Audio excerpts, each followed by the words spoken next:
जी अस्सलाम वालेकुम।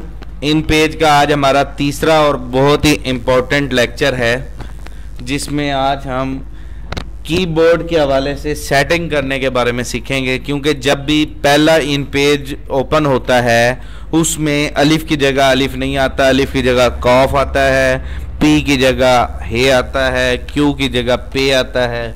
तो इस कीबोर्ड को सेटिंग करने का तरीका सीखेंगे कि इन पेज में जो हमारी उर्दू खताती होती है उसको हम कैसे सेट करते हैं। तो सबसे पहले फाइल के साथ एडिट का बटन है, एडिट के बटन में जाने के बाद कीबोर्ड प्रेफरेंस के बटन में जाएंगे।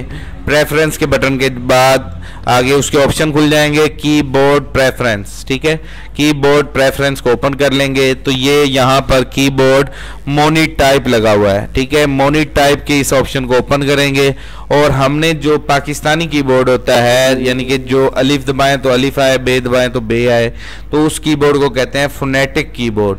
तो इस फोनेटिक कीबोर्ड पे क्लिक करेंगे, ओके करेंगे तो अब ये हमारा फोनेटिक कीबोर्ड सिलेक्ट हो चुका है। अब ये देखें, मैं ए दबाऊंगा तो अलिफ आ रहा है, बी दबाऊंगा तो बे, पी दबा रहा हूँ तो पे, टी दबा रहा हूँ तो ते।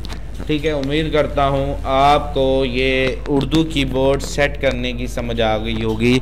दोबारा से देखें, एडिट मेन्यू, प्रेफरेंस के बटन पे जाने के बाद कीबोर्ड प्रेफरेंस, और यहाँ से मोनीटाइप लगा होता है जबकि हमने फोनेटिक कीबोर्ड पे काम करना होता है। तो फोनेटिक कीबोर्ड लगाने के बाद इसको ओके कर देंगे तो अब ये हमारा फोनेटिक कीबोर्ड लग चुका है और अब हमने इस पे काम करना है। नेक्स्ट हम लेक्चर में आगे इसके बारे में पढ़ना सीखेंगे। जज़ाकल्लाह। अस्सलामु अलैकुम व रहमतुल्लाहि व बरकातहू।